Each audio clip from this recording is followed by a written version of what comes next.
తాకట్టులో ఉన్న బంగారాన్ని విడిపించి ఆ రోజు ఆన్లైన్ రేటుకే మేము కొంటాం. Sharma gold company.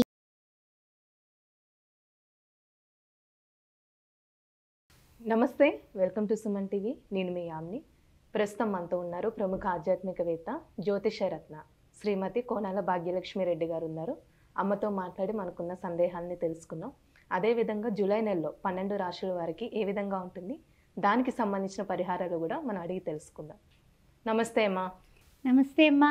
అమ్మా, ఇప్పుడు మనకి వృశ్చిక రాశి వారికి అసలు జూలై నెలలో ఏ విధంగా ఉంటుంది, వీరికి సంబంధించిన పరిహారాలు అంటే ఏంటమ్మా అసలు?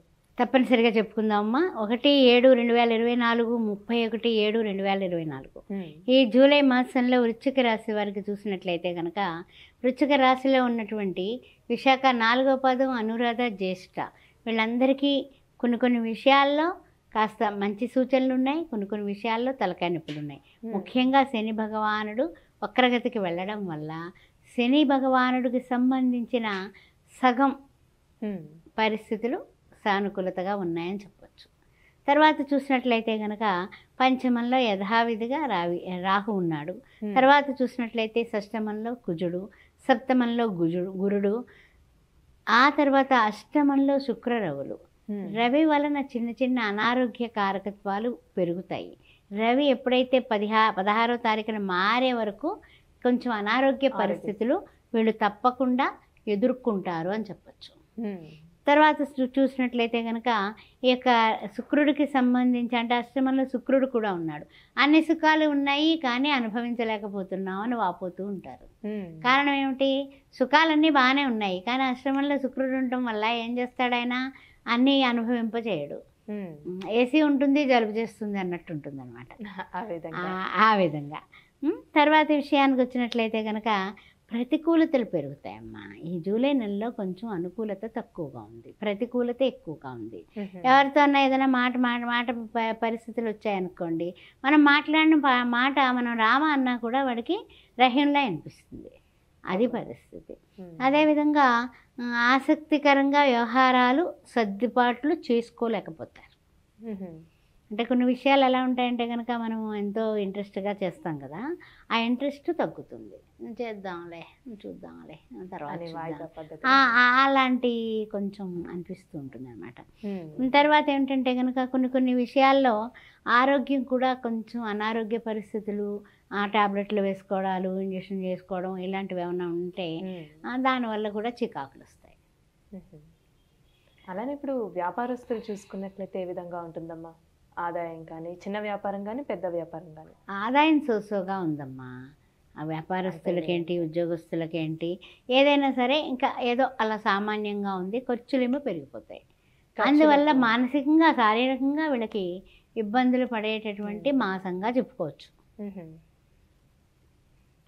అయితే ఏమిటంటే కనుక కొన్ని విషయాల్లో విద్యార్థులు మాత్రం అమ్మ పట్టుదలగా సాగాలి. అంటే ఏమిటంటే ఏదైనా సరే కాలేజీకి వెళ్ళాలన్నా, మంచి కళాశాలలో వచ్చినా, వేరే కళాశాల మీకు ఇష్టం ఉన్నా లేకపోయినా జాయిన్ అయ్యి మీకు ఇష్టమైనటువంటి అది చెప్పాలంటే కనుక సబ్జెక్టుల యందు, అంటే ఏది కంప్యూటర్స్ తీసుకుంటాం, కోర్సెస్ ఏదో ఇంకోటి తీసుకుంటాం, ఇట్లా ఏదో ఐడియా ఉండే ఎలక్ట్రానిక్సే తీసుకోవాలి, మెకానికే తీసుకోవాలి, ఇంజనీరింగ్ వాళ్ళైతే ఆ విధంగా ఆలోచనలు ఉంటాయి కదా. అవి 2-3 రకాలుగా అనుకొని ఏది మీకు ఈజీగా అర్థమవుతుందో దాని వైపు వెళ్ళడం మంచిది. ఏది ఇంట్రెస్ట్ ఉంటే అదే అన్నమాట. అంటే ఏమిటంటే క్రమంగా గ్రహ సంచారాలు అటు ఇటుగా ఉన్న మూలన సమస్యలు కూడా కొంచెం గట్టిగానే ఉంటాయని చెప్పచ్చు. అంత అంటే ఏమిటంటే మొన్నటి వరకు శని భగవానుడి వల్ల కొంత నలుగుడు, ఇప్పుడు ఏమిటంటే కనుక కొంచెం బాగానే ఉంది, అమ్మయ్య గురువు గారి దృష్టి ఉంది అనేసి ఆనందపడి పండగ చేసుకున్నాం. కుజుడు వలన ఇప్పుడు ఇబ్బందులు పడతారు వీళ్ళు. అంటే ఎలాంటి సమస్యలు? ఆరోగ్యమే, తొందరపాటు నిర్ణయాలు, తర్వాత కోపాలు, ఆ తర్వాత చిరాకులు భార్యాభర్తల మధ్య, ఇలాంటి సమస్యలు వస్తాయి. తర్వాత ఏంటంటే ఉచిత సలహాలు ఇచ్చే వాళ్ళ లిస్టు పెరిగిపోతుంది మీకు. వృశ్చిక రాశి వాళ్ళకి ఉచిత సలహాలు ఇవ్వబడునని బోర్డు కట్టుకున్న వాళ్ళందరూ కూడా వచ్చి క్యూలో మనకి ఇలా ఎందుకు చేస్తావు, అలా చేయపోయావా, మమ్మల్ని అడగవలసింది మేము చేసే ఉట్టిదే ఏం చేయరు వాళ్ళు, కానీ మనకి బీపీ పెంచుతారు ఉచిత సలహాలు ఇచ్చి. అందువల్ల అలాంటి వాళ్ళని అవాయిడ్ చేయండి, ఏం పర్వాలేదు. మనకి అమ్మ పెట్టదట, ఇంకోటి చేయనివ్వదట. అలాగా కాదు. అందుకని అలాంటి సలహాలు చెప్పేవాళ్ళు మనకి ఇంకా ఇంకా ఇరిటేషన్ తెప్పిస్తారు కాబట్టి ప్లీజ్ అవాయిడ్. ఏం పర్వాలేదు, ఈ మాసానికి వచ్చే మాసం మళ్ళీ మనం హ్యాపీగా మళ్ళీ షేక్ హ్యాండ్ ఇచ్చుకుందాం. ఈ మాసంలో కొంచెం అలాంటి వాళ్ళు వస్తే మన మనసు పాడవుతుంది. మీ మనస్సు పాడైతే చేసే పని మీద లగ్నం ఉండదు. అందుకని అలానమ్మా ఇప్పుడు శుభకార్యాలు జరిగే అవకాశం ఉందంటారా? శుభకార్యాలు ఈ నెల ఏదన్నా అంటే ఏంటంటే సోసోగానే ఉంది అది కూడా. అందువలన ముందు ఏదైనా ముందు అనుకొని అంటే ఏమిటంటే కనుక ముందు ఏదైనా మాట ముచ్చట జరిగినా ఒకటి పెండింగ్లో పెట్టినా అలాంటివి అయితే కనుక అలా అలా ఉండండి. అంతేగాని మళ్ళీ మాటలకి లేకపోతే మాట ముచ్చట చెప్పుకోవడానికి కాస్త శ్రావణ మాసం వచ్చే వరకు ఆగడమే మంచిది. ఈ జూలై నెలలో ఈ యొక్క జూలై నెలాఖరు వరకు కాస్త వాయిదా వేసి ఆగస్టు 1 నుంచి మళ్ళీ మనకు కొంచెం మంచిగానే ఉంటుంది. అందువల్ల కాస్త వెసులుబాటు వచ్చేస్తుంది.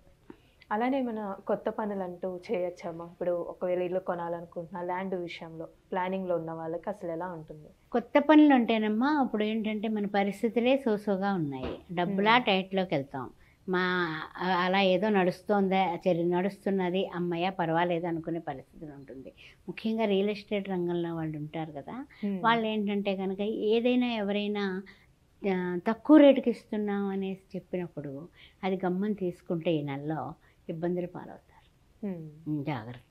ఇప్పుడు పరిహారం కూడా ఏ విధంగా? పరిహారం ఏమిటంటేనమ్మా ఒకటే గుర్తుపెట్టుకోండి, ఏదైనా సరే దేనికైనా సరే ఈ వృశ్చిక రాశి వారు చేసుకోవాల్సిన పరిహారం ఏమిటంటే కొంచెం ఓపికతో ఉండి ప్రతిరోజు గణపతిని ఆరాధించి గణపతి స్తోత్రాలు చేసుకొని సంకష్టహార చతుర్దశి రోజున లక్ష్మీ గణపతి హోమం చేసుకుంటే అన్ని విధాలు ఉపయుక్తంగా ఉంటుంది.